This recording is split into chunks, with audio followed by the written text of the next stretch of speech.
मी काय केलं? माझ्याच बाळांचा जीव मी धोक्यात घातला.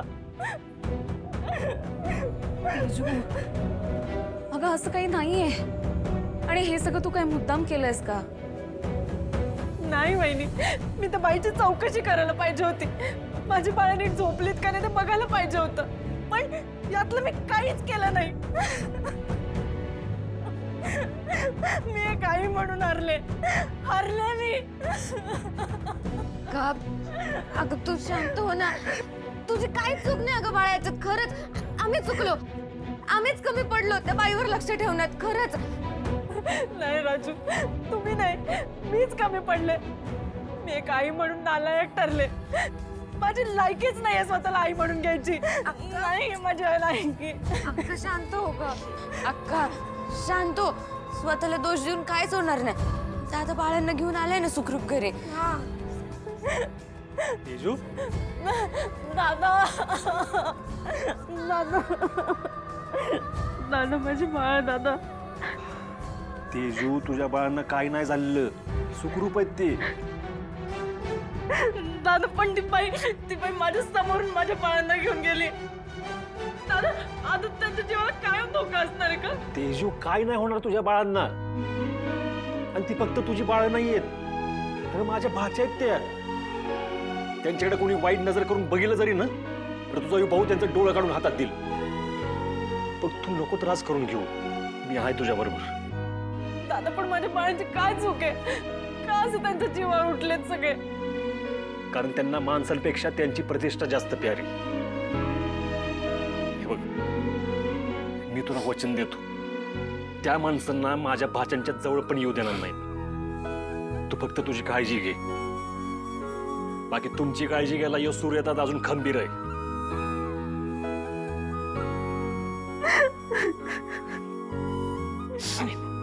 शांत.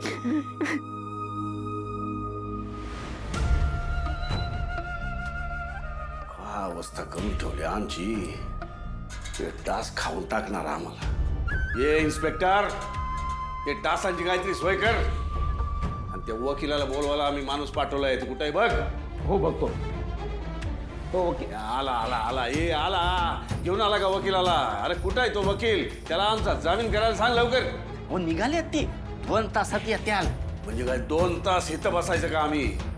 एक काम धड जमत ना तुला. इन्स्पेक्टर, भूक लागली आम्हाला. आमच्या जेवणाची व्यवस्था कर. चाल. हो डॅडी. हवालदार, डॅडीना जेवण दे.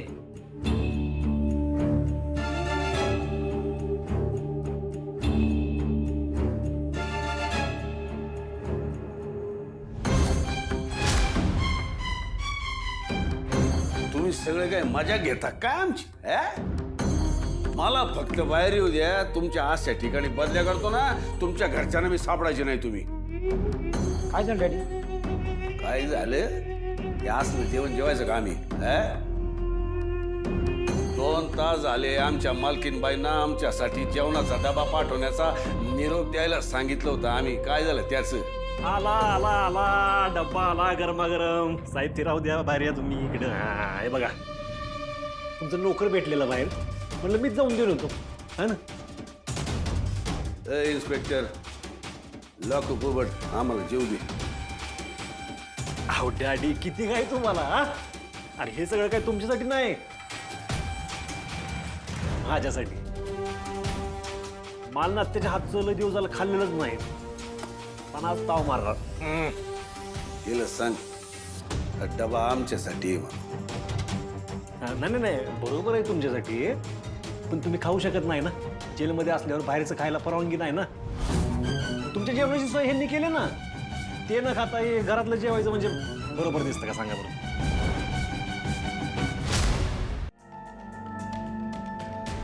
आमच्यासाठी आणलेला डबा आमच्याच पुढ्यात बसून जाणून बुजून खातोस तू.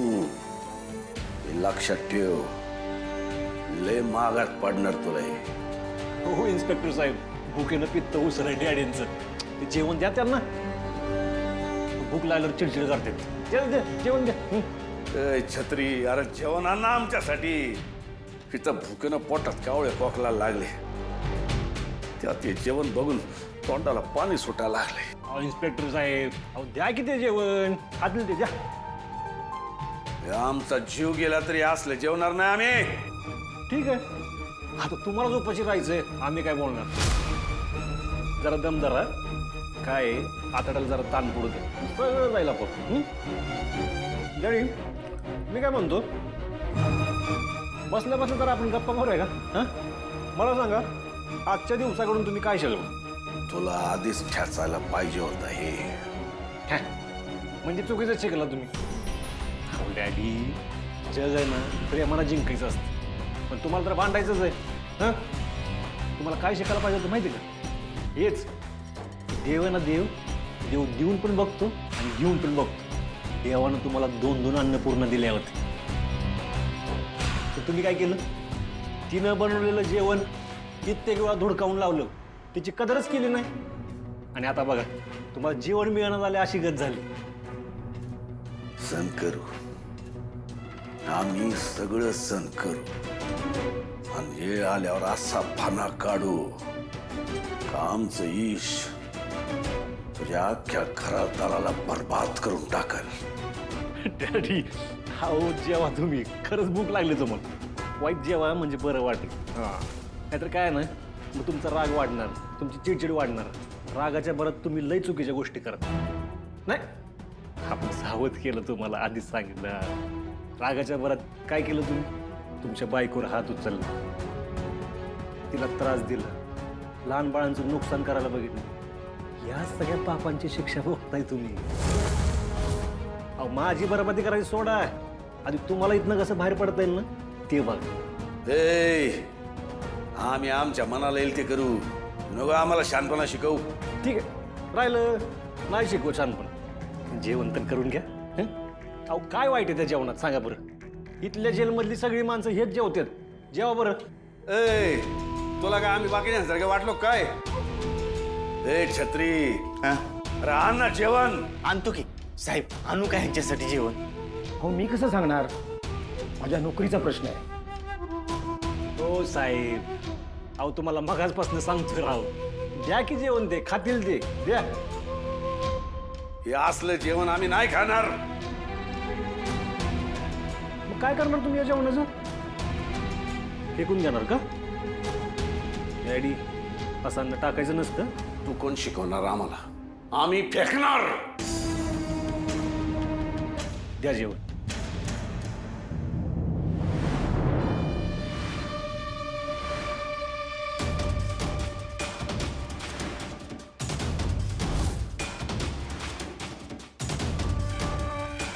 फेकून दाखवा. मग आता तुम्ही आहे आणि मी आहे. 1 2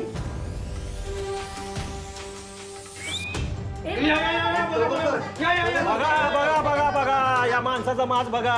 अहो पोलिसांसमोर जेवणाचं ताट फेकून दिलंय. कोण समजतोय स्वतःला? हे सगळं काय आहे जालिंदर निंबाळकर? तुम्हाला हे वागणं शोभतंय का? तुम्हाला पोलीस म्हणजे तुमच्या हाताखालचे नोकर वाटतायत का? तुमच्यावरती अनेक आरोप लावले गेलेत सर, त्याबद्दल तुमचं काय म्हणणं आहे?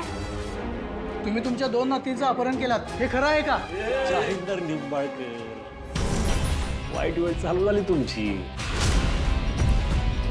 दिवस भरले हा आणि ही तर सुरुवात आहे. पुढं पुढं बघा काय अवस्था करतो तुमची. परत जर माझ्या आणि माझ्या कुटुंबाच्या नादी लागला तर तोंड दाखवायला जागा ठेवणार नाही तुम्ही.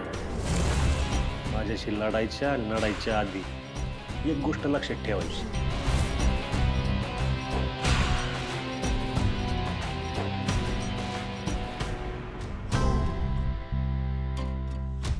जिंकणार तर मीच.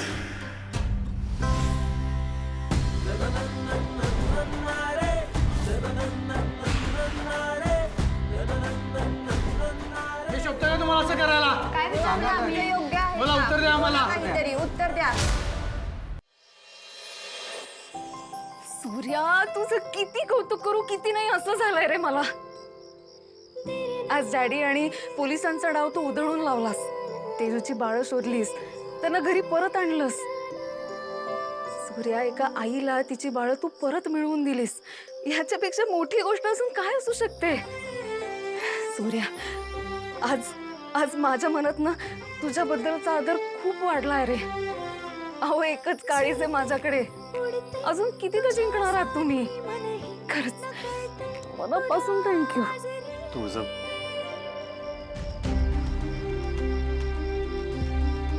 माफ कर मला.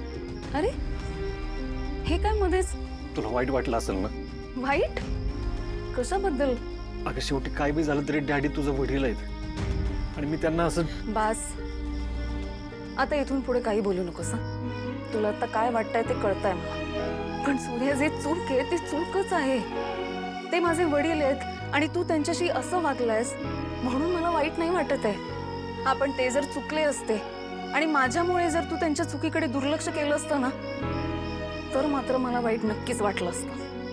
सूर्या, अरे, जगातल्या कुठल्या मुलीला तिच्या वडिलांनी असं वागलेलं आवडेल? स्वतःच्या नातींच्या जीवावर उठलेलं कोणाला आवडेल सांग बरं मला. पण आता माझे शत्रू आहेत ते. अरे, उलट मी तर वाट बघतेय की तू कधी त्यांना धडा शिकवतोस. आणि सूर्या, ह्याच्यामुळे जर ते सुधारणार असतील ना, तर मला खरंच मनापासून आवडेल ते. हे बघ, त्यांच्यातल्या वाईट प्रवृत्तीचं मरण व्हावं एवढंच वाटतं मला. सूर्या, मलाही माझ्या वडिलांना एक चांगला माणूस म्हणून बघायला आवडेल रे. आणि महाभारतात नाही का, पांडवांनी कौरवांना हरवलं होतं तेव्हा त्यांनी स्वतःच्या विजयासाठी आपल्याच माणसाने इजा पोचवली होती. सूर्य, एकदा रणांगणात उतरलं ना की युद्ध आपल्या आणि परक्या माणसांमध्ये नसतं, ते चांगलं विरुद्ध वाईट असं असतं. आणि तू तर चांगल्याच्या बाजूने उभा आहेस, मग प्रॉब्लेम काय? उलट मला तर खूप अभिमान वाटतोय तुझा. वय तुझा, पण तरी पण ते तुझे वडील आहेत, त्यांना जेलमध्ये. मी आत्ताच सांगितलं ना तुला, तू माझ्या वडिलांना नाही तर एका वाईट माणसाला त्याच्या चुकीची शिक्षा दिलेली आहेस. आणि मी तुला आताच महाभारताचं उदाहरण दिलं ना. सूर्य, महाभारत म्हणजे नात्यांची, हक्कांची लढाई असं आपण समजतो, पण तसं नसतं. ती लढाई नीती अनीती, सत्य असत्य, चूक बरोबर ह्याची असते. सूर्य, डॅडी जेव्हा बरोबर वागत होते तेव्हा तू त्यांचा आदर करत होतास ना. मग आता जर ते चुकीचं वागत असतील तर मग त्यांना त्यांची चुकीची शिक्षा द्यायला नको? हे बघ सूर्य, ते माझे वडील आहेत, पण त्यांची कारस्थानं त्यांच्या या अवस्थेला जबाबदार आहे, तू किंवा मी नाही. किती समजूतदार आहेस का तू? हो, एकच म्हण आहे माझ्याकडं, तू किती वेळा जिंकणार आहेस तू? रोजच. बाय द वे, सूर्यकांत राव, हा गॉगल, रावडी तोरा भारी दिसतो हा तुम्हाला.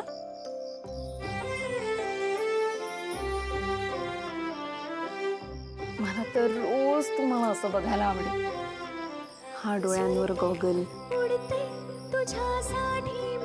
केस असे मागे, खांद्यावर फड्या.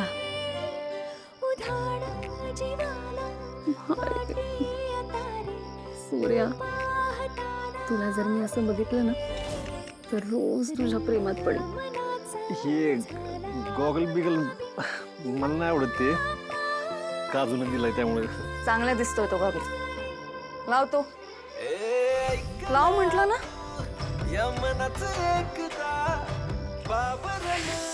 हाय माझा राजा. बोल तू जरा फिरमात एकदा, बाबरल है तुझ्या माग हळूहळू. हे काय होतं? हे जर मला रोज मिळालं ना तर दिवस रात्र गॉगल घालून मी. हा,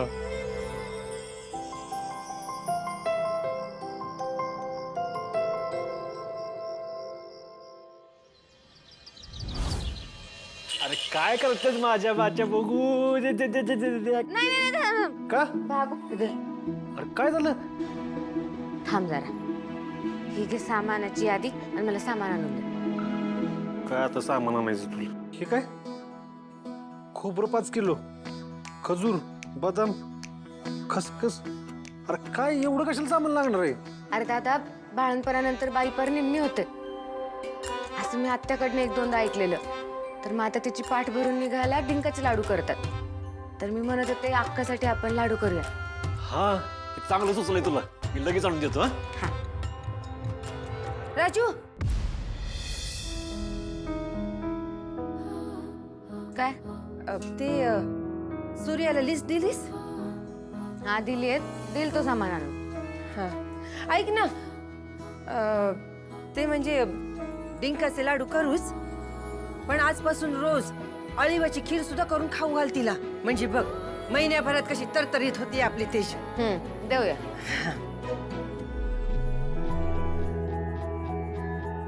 अळीवाची खीर, डिंकाचे लाडू जमतात, खीर कशी करू?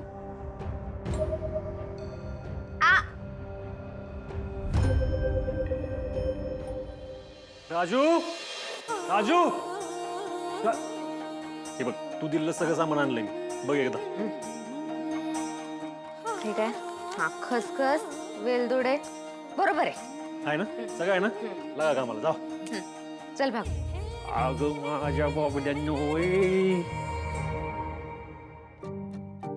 पण भागू मला टेन्शन आलंय. म्हणजे अगं आतापर्यंत डिंकाच्या लाडूच्या ऑर्डर भरपूर दिल्यात मी, पण हे बाळंतपणासाठी करायचंय ना. जबाबदारीचं काम आहे, चुकलं तर. माझ्याकडे एक उपाय. कसला उपाय? आपण जिच्याकडून लिस्ट आणली आहे ना तिलाच विचारू. भागू तुला माहिती आहे ना दादाला नाही आवडत आपण तिला काही घरातलं सांगितलेलं. मग दादानं तिला तेजू अक्काला ओवाळायला का सांगितलं होतं?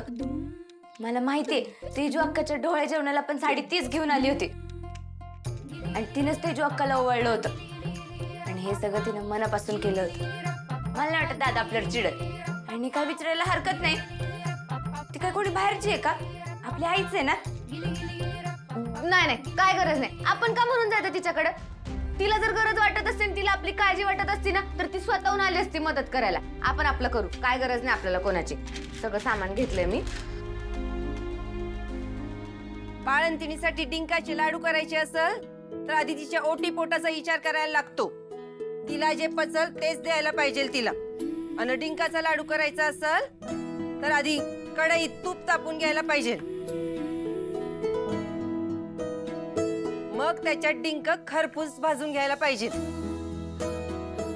आता खोबरं, खारीक, डिंक चांगला भाजून झाला की त्याला बारीक करायला लागतो.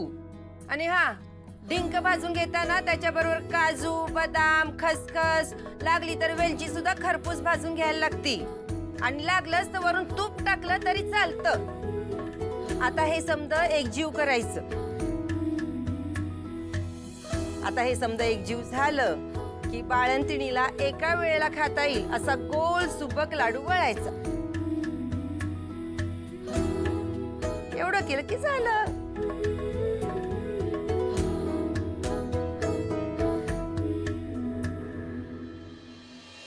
राजू दे ना. तरी दे की. राजू राजू राजू आपल्या जगताप घराचा रूल आहे. मी टेस्ट केल्याशिवाय बाकी कोणी काही खात नाही.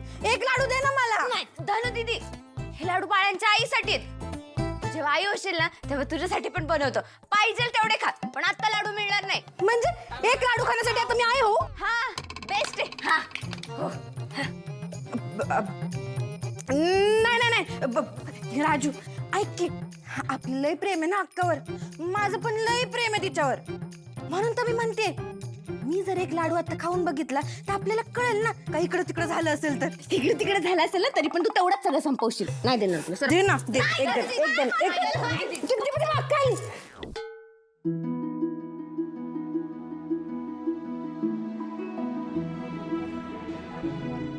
दादा लाडू दे. राजू अगं लाडवाचा वास किती छान सुटलाय घरात. दादा कसे झाले सांग. हा दादा कसं झालं सांग.